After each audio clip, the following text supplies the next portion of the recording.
3-lecture series. And let us start recording now.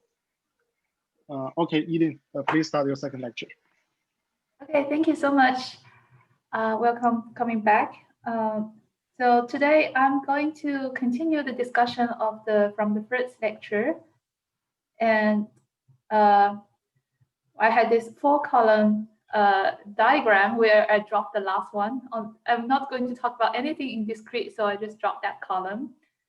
So I just remind that what we try to do is on the fractal side, last time we looked at the caudal SLE, and if I take kappa goes to 0+ and consider its large deviation, then it gives rise to the definition of the Logan energy.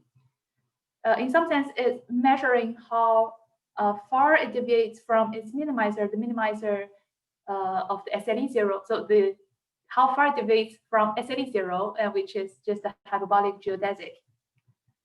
So if you take the Logan energy, it's some quantity that is non-negative and is 0 if and only if the chord is the hyperbolic geodesic. And then we talked about multichordal SLE. It's one way to generalize this Logan energy, and which gives rise to a quantity called multichordal Logan energy, which is also the large deviation rate function of the multichordal SLE.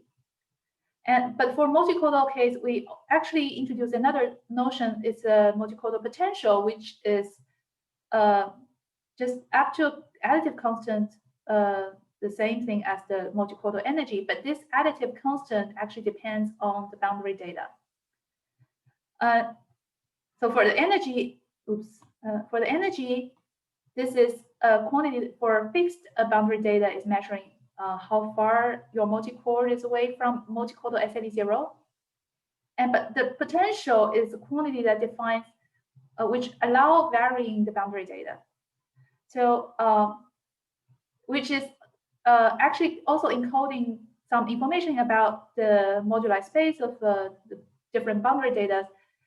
And so this multichordal potential is more fundamental than the multichordal energy. Yeah, where the boundary data is non-trivial only when there are more than one chord. You have 2 chords, then the 4 points on the boundary, then you cannot really map to set up a simply connected domain with 4 boundary points to another simply connected with arbitrary 4 boundary points. So therefore, in this when chord has more than 2 chords, then you the space of boundary data is non-trivial, and which makes it more interesting. And if we take the minimizer of the for fixed boundary data, so if you take the minimizer for either the energy or potential, it's the same.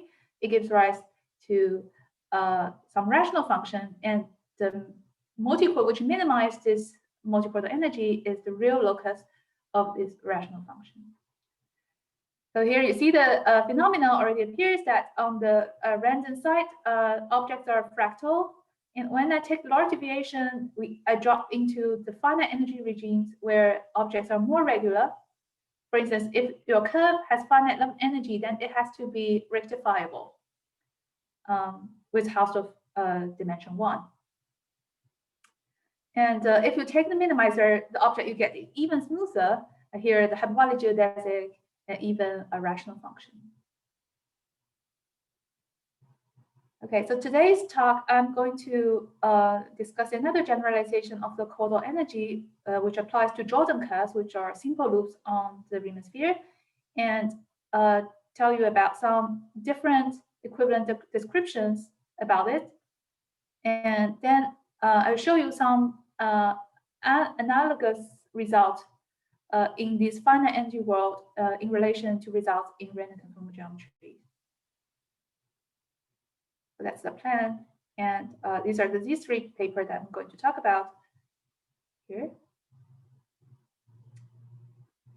So just to remind you quickly about how we define the Logan energy. If you start with a simple chord in the upper half plane from 0 to infinity, there is a way to encode this chord oriented into a real valued function, which is defined on the positive real line. And we call this curve the Logan curve driven by this driving function W. And the Logan energy is defined on any simply connected domain with two boundary points.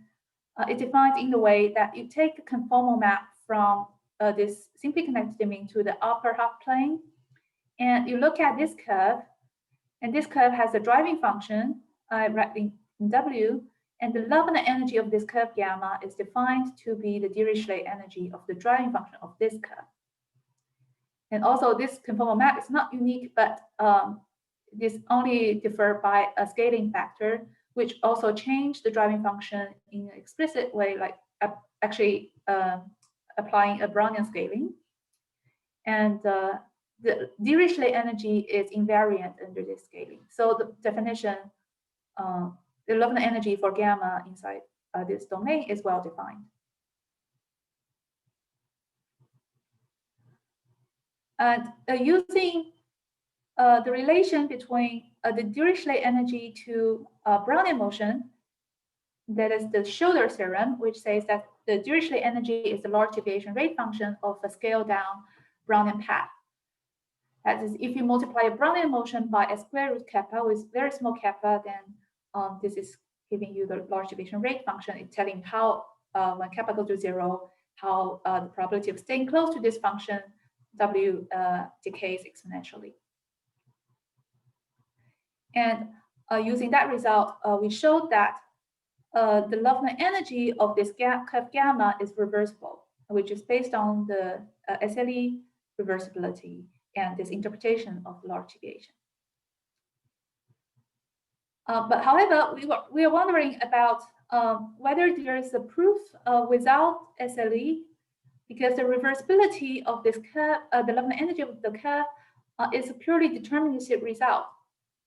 And there should be a good reason to explain why this deterministic result has to hold. And it's actually taking a very long time for myself to really come up with the finally satisfactory answer. But everything is based on a very crucial step suggested by Stefan, is to change the point of view from the chord to a loop. And actually, we're going to see that when I generalize the Logan energy into a loop, then it has even more symmetry than just merely just the reversibility. So the setup is the following.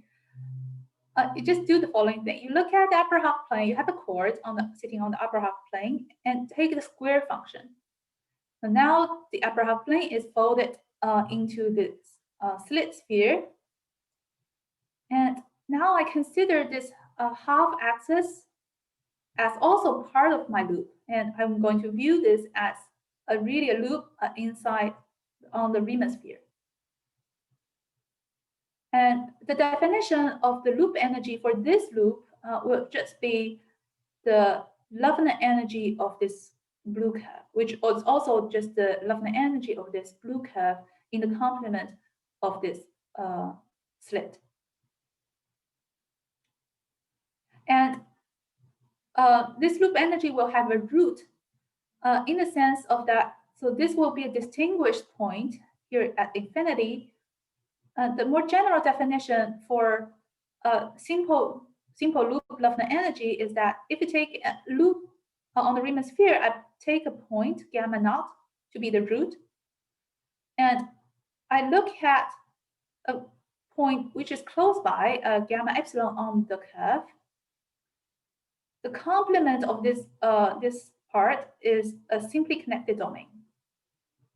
Now we are looking on the Riemann sphere, so you also had the infinity at infinity. You add it to your surface, so it's really this blue curve is a chord in the simply connected domain in the complement of this black curve.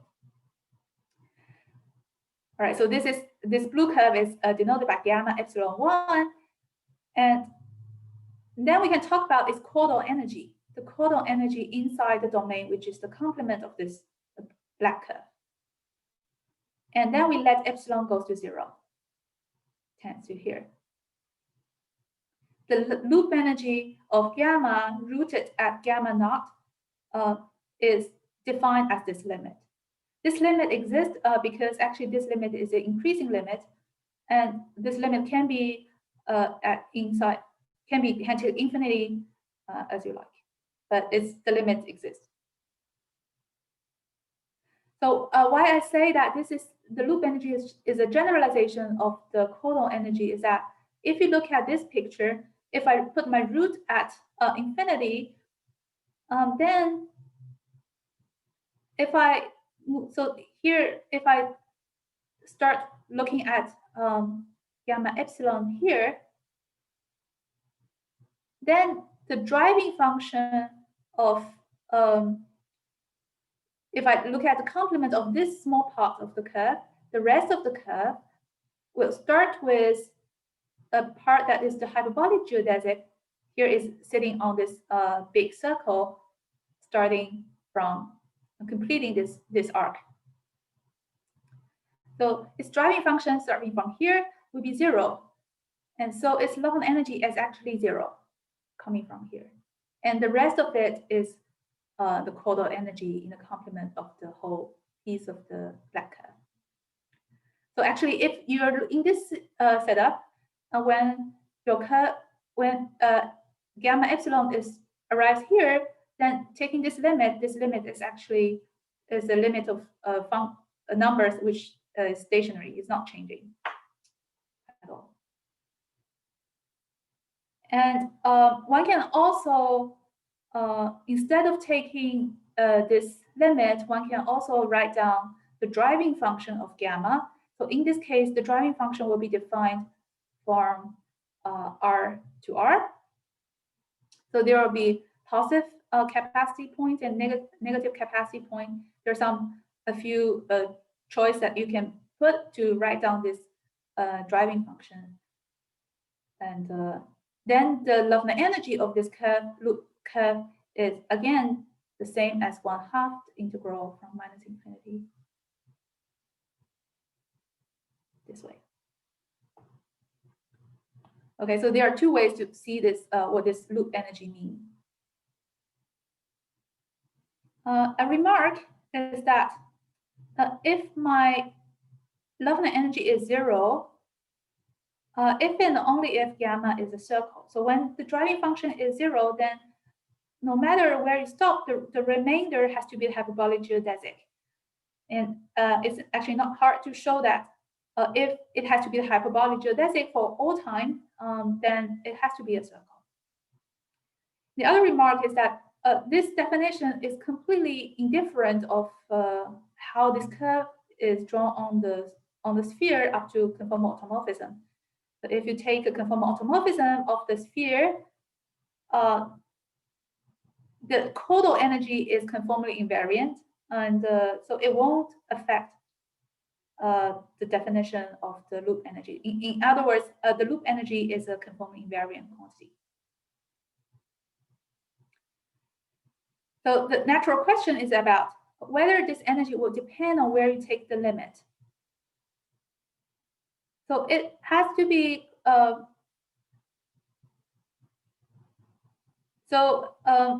it's the same case when we talk about reversibility.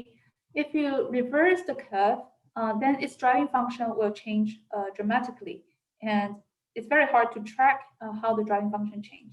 And here also, when you change the root, and the driving function is also very hard to track. In fact, if you write down its Logan equation and look at capacity parameterization of this loop rooted at gamma 0, so if my curve goes in this direction, then this point, near this point, the capacity is -infinity, and towards this point, the capacity is +infinity. And looking at the driving function rooted at this point, somehow I spend a very long time near gamma naught. But if I move my root to other points, then completely, even this capacity parameterization changed dramatically. And it's very hard, it's almost impossible to track how this driving function changed. And also, you might say that it's very weird that why should I square my domain and consider the boundary as part of my curve? It looks like they should have very different behavior, etc. But actually, the answer is no. The answer is that actually the loop energy is independent of the choice of the root. And this is actually the reason that with Stefan we are investigating at the very beginning about this loop energy. So the loop energy is independent of the choice of the root. It means that if I put my root here at this point, which was part of the boundary, then actually the boundary has the same behavior as the chord itself. And I can also put my root here, and then the boundary is becoming completely a part of my chord. Our proof of this result is actually based on some approximation scheme of loop energy. We are approximating the loops by a good, fairly nice family of curves, and to check for that family of curves where there's a root invariance, and in the limit, the root invariance has been preserved. But however, our proof has relies quite strongly on the reversibility of the chordal energy. And so we still have this question: why are there so many symmetries in the Logan energy? And so in order to answer this question, we're going to see the three equivalent descriptions about this loop energy, and they will provide the reason of why there are so many symmetries about it. Okay, the first one is about the Logan energy and the Dirichlet energy. The Dirichlet energy, we look at a function which defines on a simply connected domain on the complex plane, and is normalized this way. And the theorem is that if gamma passes through infinity, we have the identity where my loop energy, I always keep the root because I don't want to assume the root invariance yet. The claim is that this Logan energy equals to the sum of two Dirichlet energy. The first one, so this is F and G, they are conformal maps from the upper half plane to one side of gamma, the lower half plane to the other side of gamma. And I asked it to fix infinity. So on the left-hand side, if one think about it, the Logan energy is defined through this driving function. In order to define that, you need to look at a whole family of conformal maps, and you look at where the tip lands on the real line, etc. You have to look at a lot of conformal map at the same time, and then to pull out the information about this Logan energy. But this theorem is saying that actually you only need to look at two conformal maps, and then just compute their Dirichlet energy of the log f prime. So this result is inspired by some SLE-GFF coupling, and it will become clearer in the second half of the lecture. And the proof of this is purely deterministic. Once the hardest part is to figure out which formula to prove, and once you're convinced that this formula is the correct one, then the way to show it, for instance, we can look at curves with linear driving function, piecewise linear driving function, and to check explicitly in those simple cases it holds, and then check whether its convergence works well. So that is purely deterministic proof. Okay, so this is the first first equivalent description of the Logan energy. And the reason of looking at infinite curve is also because of this relation here. When you pass from the loop, when you square it, you very naturally land on this curve passing through infinity. And however, I still feel like, okay, infinity is a special point. This curve has to pass through a special point. This is not as good as you want. We prefer a coordinate-free description. So that is the second description. So we are going to express Laplacian energy towards its determinants of Laplacian. So now we are going to view a curve gamma being sitting on the Riemann sphere and really identify it with the one endowed with the spherical metric. So this is the metric. If you project this sphere onto the complex plane, the metric looks like this. And gamma is assumed to be a smooth simple loop. The smoothness is needed for the determinants of Laplacian to be well defined. So all I'm going to say about second description only holds for smooth simple curve. But nevertheless,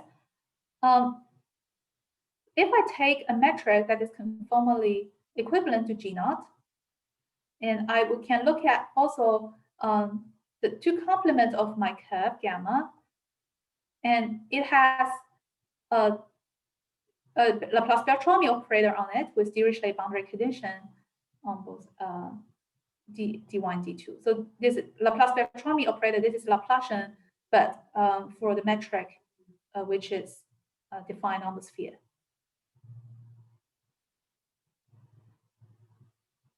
So there's a way to normalize the determinant of Laplacian using Zeta function. I'm not getting into details of it. Just think of there's a way to define the determinants of Laplacian. And I will consider this functional h is very close to the multicolored Laplacian potential. But essentially, it is doing the following thing. You look at, this is functional which depends on the curve gamma and the metric G. And it is defined as taking the log of determinants of the whole domain. When I take out also the log determinant of the Laplacian, Dirichlet Laplacian of the two connected components.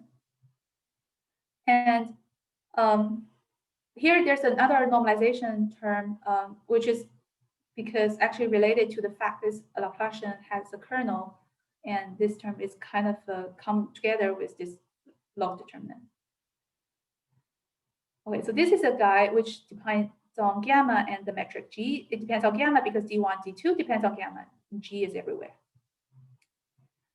The theorem, the first thing we show that is that this functional is actually Weyl invariant. If I change my metric by a conformal factor, which depends smoothly on the point, the position, then this functional is actually the same. So this is the statement will provide you a description of the Laplacian energy, which is coordinate free. So if I change apply a Mobius transformation on my sphere, you can also view this as applying a conformal change to the metric. So this is giving you the conformal invariance. And the second one is saying that the Laplacian energy equals to a difference of this potential H minus the potential of the circle. Any circle on the sphere will do it.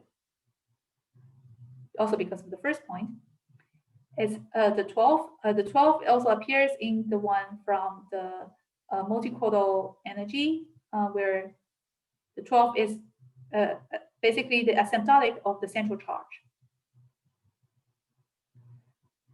All right, so to show this thing, now, so the setup is on the sphere, there's no more infinity, and also on the right-hand side, there's no root either.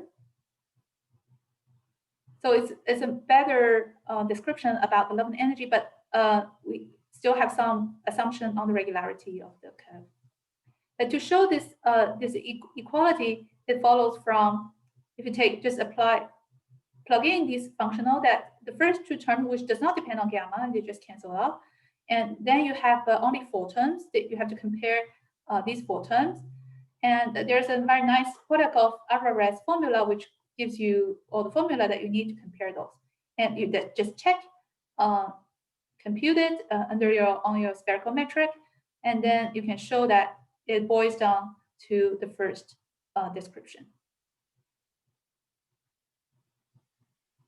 and that which is the proof of it. And the last description, which holds in the full generality and also holds for bounded curve, is the following one. So if you have a curve, bounded curve gamma, consider this functional called a universal Liouville action, which has been introduced by Atakahan and Theo. And what you do is to look at conformal map from the unit disk to inside the curve, and from outside the unit disk to outside of the curve, fixing infinity. This universal Liouville action is defined as so this is also this L2 normal of the Pre-Schwarzian. So this is also the integral of log of f prime squared. It's also the Dirichlet energy of the log of f prime. And they consider this functional as actually they're interested in it to be a Kähler potential of the Weil-Petersen metric on a so-called Weil-Petersen Teichner space, where you can view it as the a space of all the quasi-circles. Okay, my iPad died out. And they having, so this is a functional which is defined, which is finite only if and only if gamma is a certain class of so-called Weil-Petersen quasi-circle. And you can just consider this as a definition for this quantity to be finite.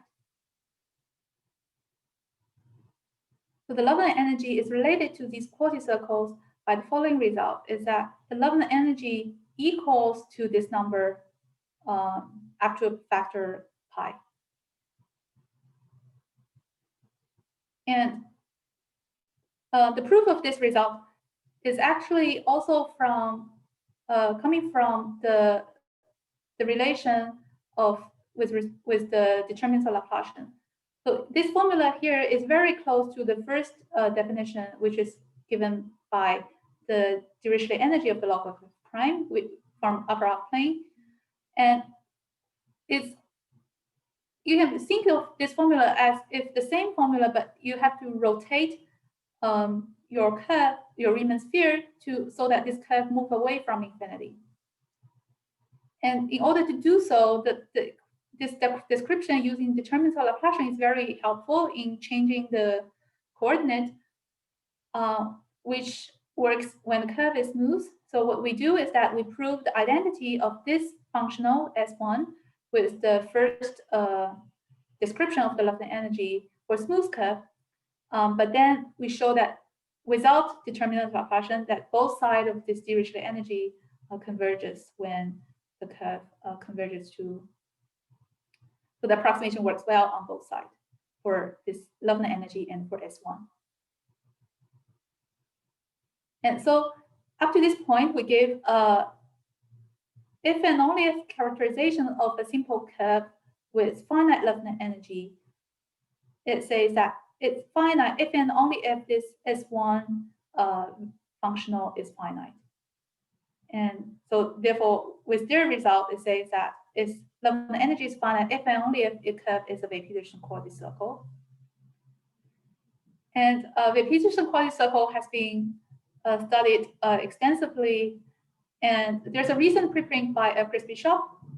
He talks about this equivalent description of the Weil-Petersen class, the quasi-circle, and our definition is here. Okay, so all these characterization, they are more or less geometric, and they are more functional analysis part. And here there are some like operator theoretic definition of it. And yeah, so it's a very rich class of quasi-circle, and it's a lot of research going on. So the second half of my talk, where I'm going to talk about some interplay between the Logan energy and Dirichlet energy, and from conformal welding and flow lines. And these are more based on all I'm going to talk about is based on the joint work with Frederick Wicklund.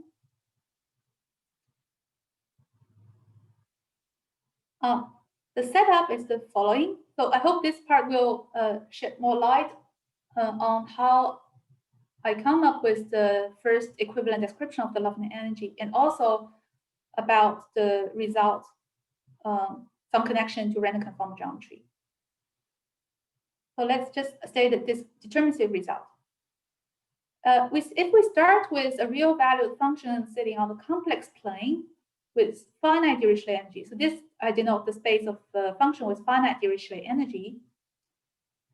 And once we know it's a finite Dirichlet energy, it's automatically becoming inside the class of the vanishing mean oscillation.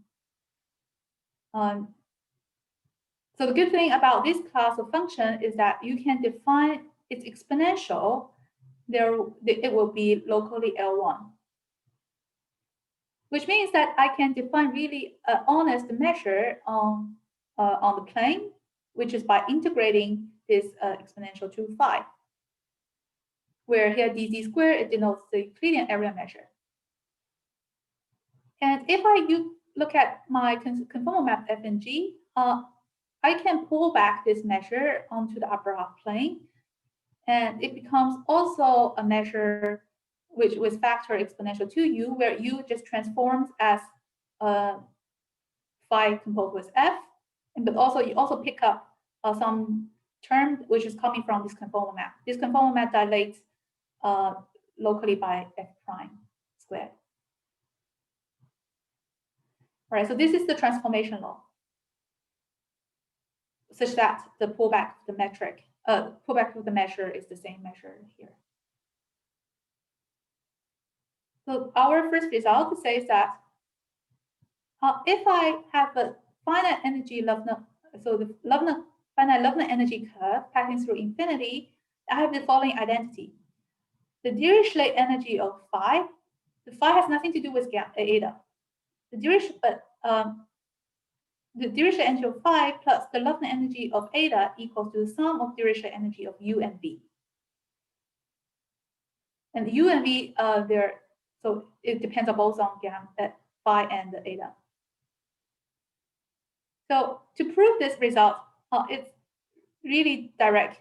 So these are the Dirichlet energy. The Lovener energy itself is also Dirichlet energy of the conformal maps of f and g. And all you have to check is that this Dirichlet energy, they match. The proof is very short by checking this whole. But I say that this cutting theorem is very close to the cutting theorem in random conformal geometry, that if we think about what is the Lovener energy again, it says that this is the probability of my SLE kappa stay close to gamma, its decay rate when kappa goes to 0. And for the Dirichlet energy, it is actually also the action functional, or so-called the large deviation rate function of the Gaussian phi field multiplied by square root of kappa. A Gaussian phi field, you can just think this as the two-dimensional analog for Brownian motion, where I change the time parameter to be a two-dimensional space. For Brownian motion, you have the one-dimensional Dirichlet energy as the actional functional, and for Gaussian phi field, you have the two-dimensional Dirichlet energy as its action functional. So here I say action functional is more in the sense of for Gaussian measure. So it is a very general result, says that if you're it's a Gaussian measure on Hilbert space, then its action functional is the same as its large deviation rate function. So it's all the Schroeder theorem, which holds for Brownian motion, holds also for a scale down of Gaussian phi field. So I guess most of you know what Gaussian phi fields are. But anyways, it's not very important here. You just know that this is the large deviation rate function. So in other words, the probability of this Gaussian phi field stay close to a deterministic function decays like minus Dirichlet energy divided by kappa.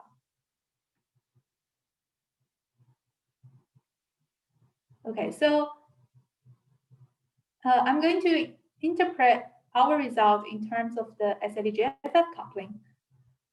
It's a dictionary. I'm not proving any thing between them, but it's just like a way to translate one thing to the other. So for my Jordan curve, simple loop, I will think this in terms of the SLE kappa loop. And for the Gaussian phi field, where gamma is square root of kappa, you are just going to replace this by 2u, where u is some function with finite Dirichlet energy. All right, then LQG will be exponential of gamma times the Gaussian phi field. I just do this replacement. I change the Gaussian phi field into 2 phi or 2u. I get the measure on, now this is a well-defined, honest defined measure on the complex plane without any normalization is well-defined. And the cutting theorem says that this SLE loop, it is a certain type of SLE loop, it cuts an independent quantum plane into 2 independent quantum half planes. And here we say that this is a result which is the same as our result in the finite energy world. Be very vague on what it means on here is that this result will entail the following observation is that what does it mean is that if I take my SLE kappa loop stays close to eta and my Gaussian phi field close to 2 phi, it's going to cut the domain into 2 quantum half plane, and then the probability of this thing happen would be the same as the probability of the cutted half plane to stay close to 2u and 2b. So these are statements about quantum plane, but actually I wrote it in terms of the Gaussian phi field. And if you look at the quantum plane transformation, and it's also by pushing forward measures, so it's the same transformation here. So assuming this very loose identity, and let's just look at this large deviation rate function. But because our choice of SLE loop is independent with the whole plane Gaussian phi field that you look at, this probability becomes the product, and you take the log becomes the sum. Okay, so each of those guys gives you the Logan energy, and for the Gaussian phi field, it gives you Dirichlet energy. And on the other side, you have 2 independent quantum plane. Then this probability also splits down. Its rate function becomes the sum of the 2 Dirichlet energy of UB. So just assume this orange event equals to the blue event probability, and then the rate function should match. Then it gives us this identity.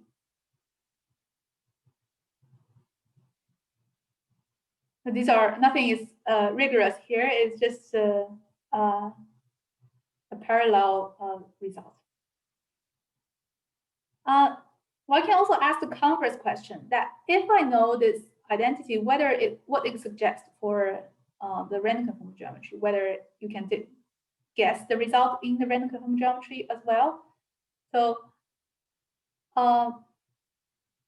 heuristically, it's also going to give you some information about random conformal geometry as well, because think about SLE still as just the Brownian motion in its driving function. The physicist way of writing is that its density is proportional to the exponential of this action divided by kappa. And for this guy, the Gaussian phi field is the same as the exponential times the Dirichlet energy divided by kappa. So just assume this makes sense, and also there's this proportional to a Lebesgue measure on this functional space, which assume it works. Then this identity also then translate it into the second identity, and which is the law of the 2 independent half plane, quantum half plane. And I have no clue how to make sense. So this way seems to be more plausible to make it work. And this way is way harder. And that's why we're looking into quantizations and to see if anything can be made clear there. And also the other thing to highlight that in our proof, this identity is a really short couple of lines. And so we didn't try to really go through this path to show this identity. Right, the converse operation still holds, and is for those who have seen quantum zippers, it will be reminiscent to that. So if I start with U and V with finite dirichlet energy in the upper half plane, lower half plane, you define measure also on the boundary of the domain. Here, if I start with finite dirichlet energy UV, then their boundary value are actually in H1 half. They're also a subspace of the VMO functions on the real line, and you can also define exponential of those. They're in L1 of R, and you can define a measure on it. And we just choose to, on these two real line, you match 0 to 0, and you match the point which have the same measure on the interval 0 and this point. And it defines a welding homeomorphism from the real line to real line. And solving the real welding problem is to you identify these points and then uniformize it, and you will get the curve eta. So the statement is following. If I start with UV with finite energy, then solving the welding problem with respect to these two measures, it gives you a curve of eta, which has finite Lovener energy. And also, if you use the same transformation law, you get a function phi, which has finite Dirichlet energy in the whole plane. So it's really the converse statement of the cutting. But in other way, one can also view this Lovener energy as the sum of the Dirichlet energy minus the Dirichlet energy of phi, the Dirichlet energy that you obtain on the field on the left-hand side. So in some sense, it says that this Lovener energy is a dissipation of the Dirichlet energy of U and V. So you have two, you have upper half plane, lower half plane. When you glue them up, you are going to lose some Dirichlet energy. If you just consider the curve eta, with the Dirichlet energy goes into phi. So this is converse, and I'm not going to talk about, we don't have time, but so just this observation, this welding observation, it has very nice implication in problems on function, geometric function theory. For instance, we can show that problems, if you weld two finite energy domains according to their arc length, and you are going to still get a new curve, but also the curve has less Lovener energy than the sum of the Lovener energy on both sides. And yeah. Now let me just move to the last one. So the second last one, because this is the welding identity. Again, we look at the case where eta goes through infinity.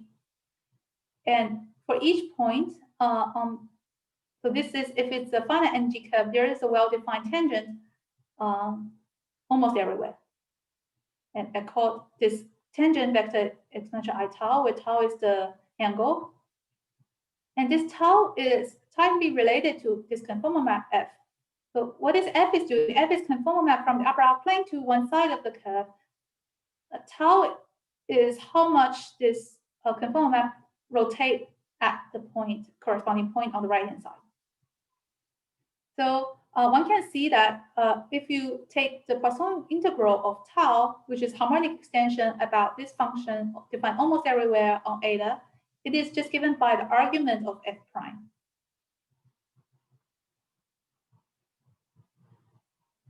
And our definition, well, our identity with the Lovener energy in terms of Dirichlet energy of log of f prime is real part. can be just translated in terms of the argument of f prime. So this is the real part of the log of f prime. Argument is the imaginary part of the same function. They have the same Dirichlet energy, and so this is the harmonic conjugate of this guy, and they have always the same Dirichlet energy, because the derivative in x of one is the derivative in y of the other one. So same. So now our identity becomes the Logan energy of eta equals to the Dirichlet energy of the harmonic extension of this winding function tau.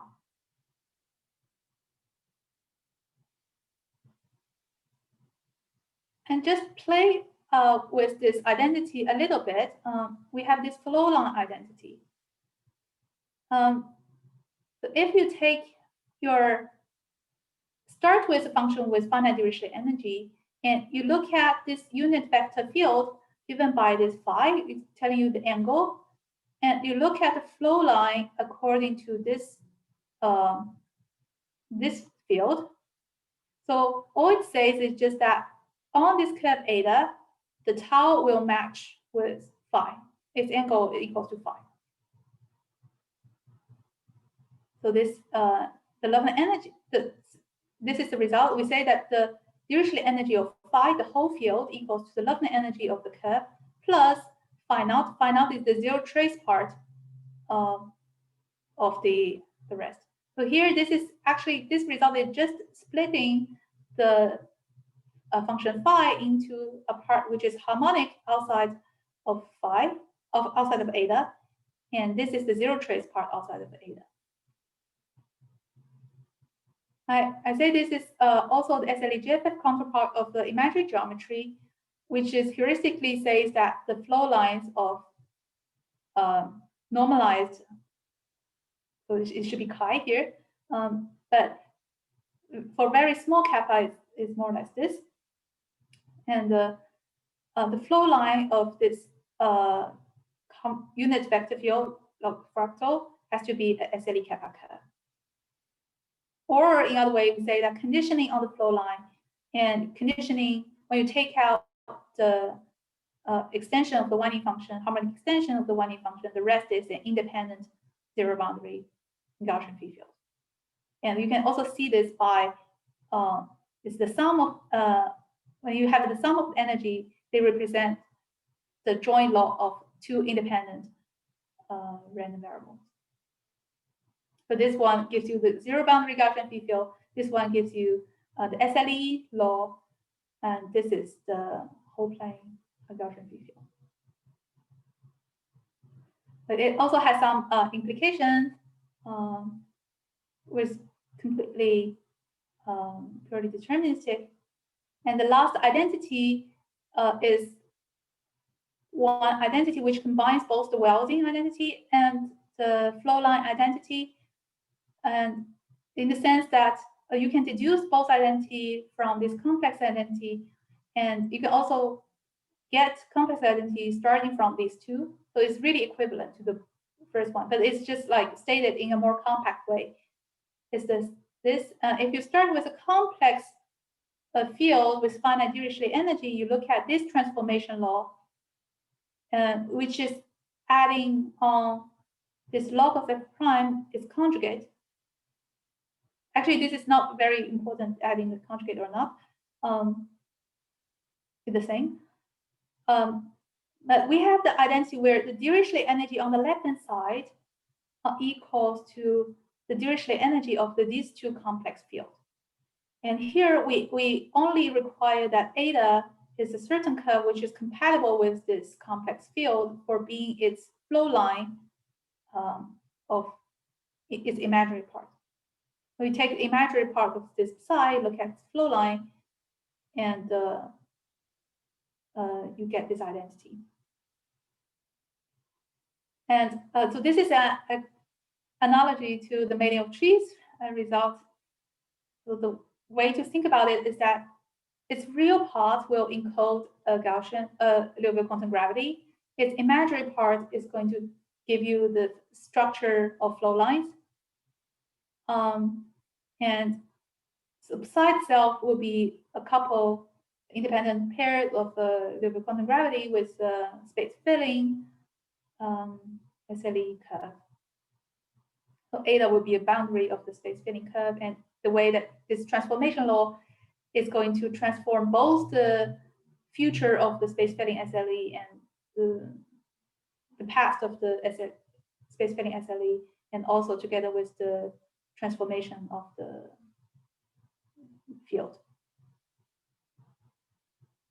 Okay, so sorry for going over time. So this is the last slide. We summarize all I just said.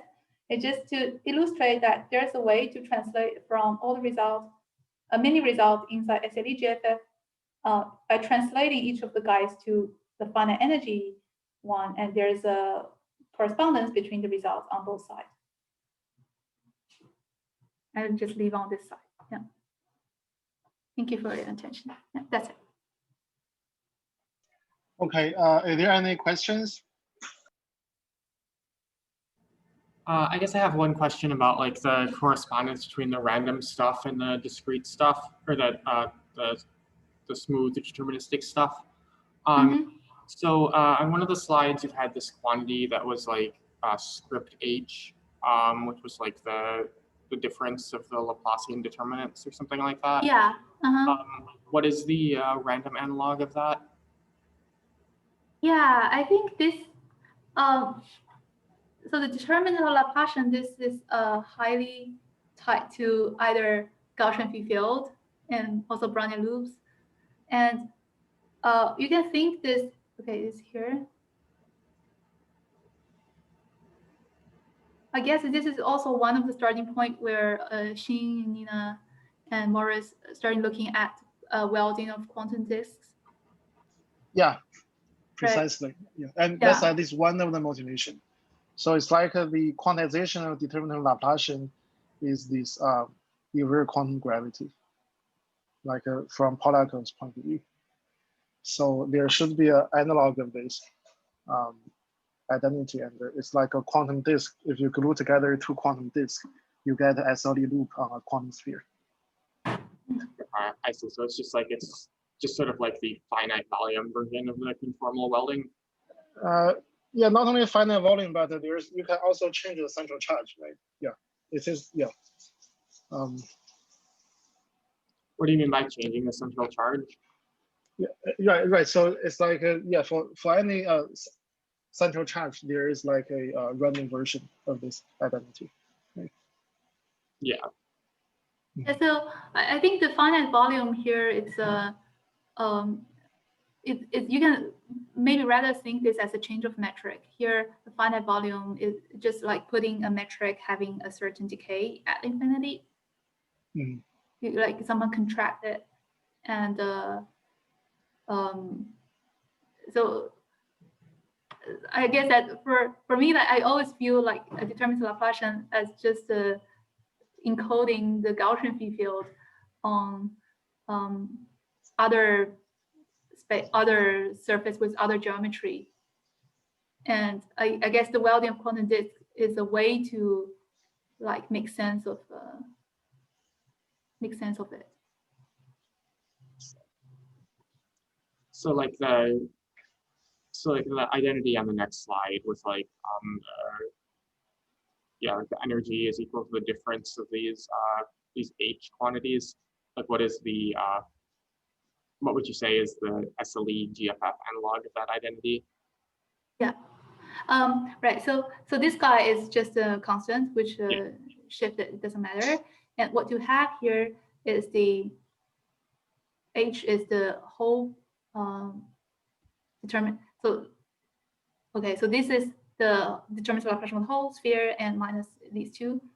And I think there should be the way. I think now the welding quantum disk is one way to make sense of it. But if we just translate very naively to associate this one to the whole plane Gaussian free field, and these are the zero boundary Gaussian free fields. But what you have is this quantity is the space of Gaussian free field when you take out its zero trace part. So these are some Gaussian free field which is harmonic outside of your curve, and you take its But other ways to think of this law of determinants that I actually had a paper on it is to interpret as a total mass of Brownian loops. And so this guy will be the total mass of Brownian loops inside the sphere, and these are the loops contained in the complement. So this quantity is actually suggesting that this Logan energy equals to the total mass of Brownian loops attached to the curve. There's also another way, and this can be made precise what this means. The total mass Brownian loop attached to the curve. There's a precise cutoff one can do, and also in a recent paper, I think by Maurice, Mingjae, Josh, and Scott on the Zeta regularization. How can one cut out the Brownian loops according to their size to get this identity hold rigorously in terms of this thing equal to the Brownian loops expression. Yeah.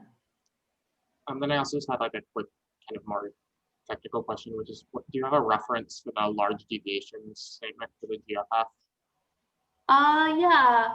I can't think of it, but I think if you search for any large deviation result on the abstract Wiener space, and there's it's a pretty standard. I think it's a pretty standard result. So there's also a paper by Rose and Vargas and Lacon, I guess. It's called semi-classical limit of Liouville conformal field theory. That's like doing large deviation for Liouville conformal field theory, but the trivial version of that is the large deviation of GFF. Yeah. So yeah, so I mean they were doing this LCFT, but that's yeah. If you trivialize it, it will be GFF. I see.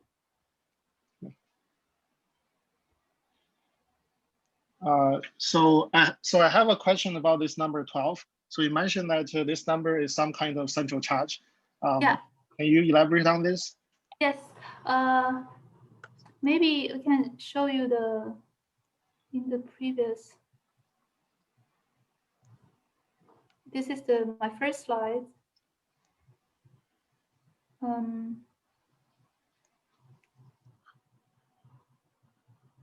All right. So, well, okay. So for the multicolor case, where what we say is that we weight our multicolor SLE, weight the independent SLE by this number, which is central charge over 2 times the Brownian loop measure. And there was a very good question from Lin Xiao about why this is the correct weight. And I think the best, that time I didn't say very clearly, I guess, but I guess the best way to think about SLE is that this is a measure which is, SLE is proportional to the exponential of minus C kappa over 2 of the loop measure of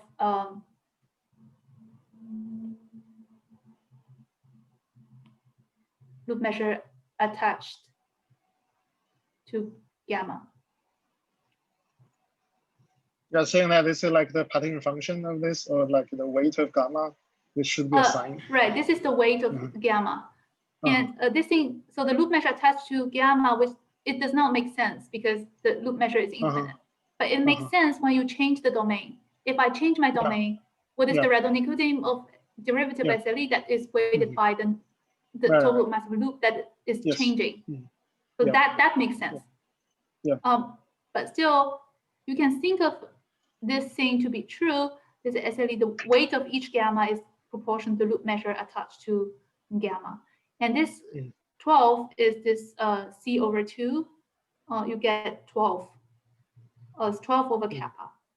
And when we look at the rate function, you always look at the numerator above kappa. And we get the 12 there. And if you look at this expression here, what is this H? H is the total mass of loops minus the loops inside the 2 domain. It's also the same thing, saying that the Logan energy is the total mass of loop attached to the exponential of the total mass of loop attached to the curve. And the 12 is the same factor of central charge over kappa. I see. Yeah, so I have another question.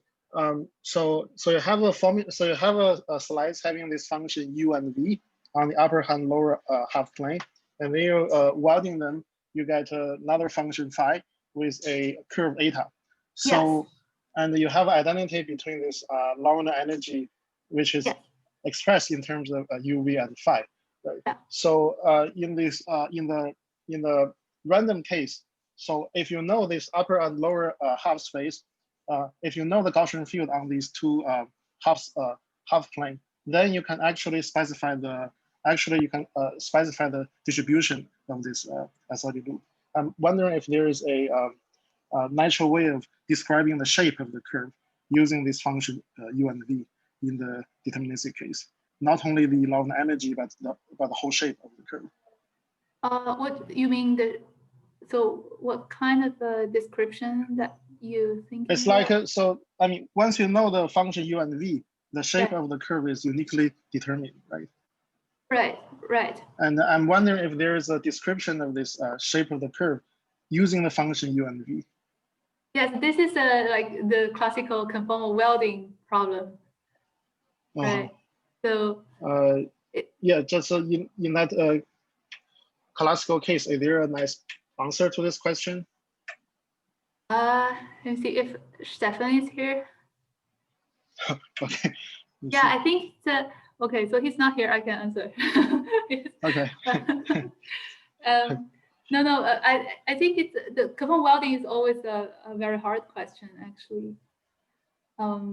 Even that knowing that there is a solution in the a little bit more fractal setup, if there's a way to get it, is usually hard. And also, right. But there are some results, like for instance, I'm not sure this would be satisfactory for you or not, but we can say if the welding homomorphism is quasi-symmetric and with certain quantity distortion is small, and then you can say that the curve is not very far from being the circle, and this type of thing. But in a more fractal setup, I don't know. Maybe Frederick is here also. Maybe someone want to jump in to answer.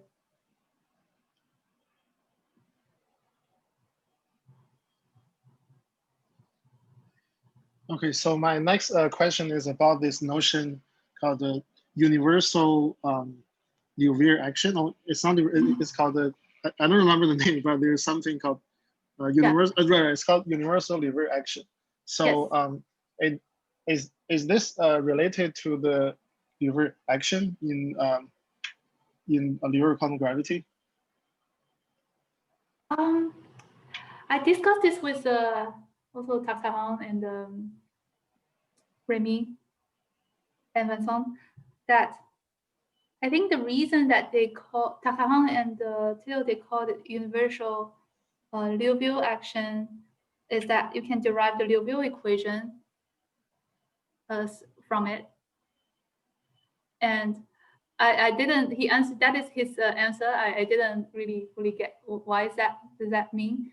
What I can read from his paper is that they have a Liouville action for surfaces, and from their Liouville action, he can find out the Bay-Peter symmetric out of that Liouville action. And some similar thing happens to this case of the universal Teichmann space. And so they also call it the Liouville action. So it's like this universal Liouville action is like some functional defined on the Teichmann space. On the universal Teichmann space. So on the universal Teichmann space. Yeah. So and the universal attachment space is marked by a loop. It's like every loop is kind of like element in the universal attachment space. yeah, I think there's no known relation between the universal Liouville action and the other Liouville action on Riemann sphere, on Riemann surfaces. But I see. And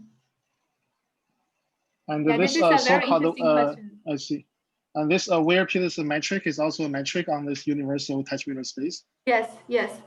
So this Weir-Peterson metric is defined on the universal attachment space. This has a similar expression as the Weir-Peterson metric on surfaces. That's why the name. By surface, you mean the moduli space of the surface, or just the actual surface? Right. So I can make it more precise. And for if you have attachment space for the for a surface, then you can take the universal cover, the unit disk. So like assuming our surface is hyperbolic, and you take the universal cover to the unit surface, then its attachment space can be identified with some conjugacy class of quasi-conformal map of the unit disk, which is invariant under its covering group action. So the universal attachment space are some class of quasi-conformal map of the unit disk, but without any conjugacy, or without any invariance requirement under any group. So it's like a very high dimensional manifold. So it's like it's a infinite dimensional manifold. The infinite dimensional, but you have all the embedding of other attachment space into this universal attachment space. And this embedding is pretty nice. It's holomorphic. And the metric, the Weir-Peterson metric on the attachment here on the universal attachment space, this is written as if you look at infinitesimal Beltrami. So this is a tangent space which is described by some Beltrami coefficient, and it's like L2 inner product of this Beltrami and integrates over the disk with respect to the hyperbolic metric. But for the attachment space, which is the embedded, also invariant under the group action, its Weir-Peterson metric is the same expression as L2 integral of the mu's of the Beltramis, but only integrated on some fundamental domain. And so it is very close, but on the other hand, the metric is very close. But this space of Weir-Peterson attachment space, so where this functional S1 is finite, it does not contain any projection of the classical attachment space. Because for it to be finite, you need the mu squared to be integrable on the unit disk, and it cannot be coming from any, like say, finite areas, hyperbolic surface, and because you have infinitely many fundamental domain, then you have to integrate over infinitely many, which has to be infinite. So the universal attachment space contains all attachment space, but not this class of finite energy attachment space, Weir-Peterson attachment space. I see. Okay. So it's very intriguing, and we don't know how to really relate. It'll be very interesting to see how this universe now with their result proved for the universal attachment space, there are links to SLE, and really hope that to see there's a link to the attachment space directly. So there must be, and SLE is like you have with your result Welding quantum disks, and SLE is already arising from, maybe it's better to view as the two sides as being independent quantum disks, and will be like this this version of the surface. I don't know. It will be a bit. I don't know. I don't know the answer. Yeah. Okay, I see. So maybe we can end the recording now.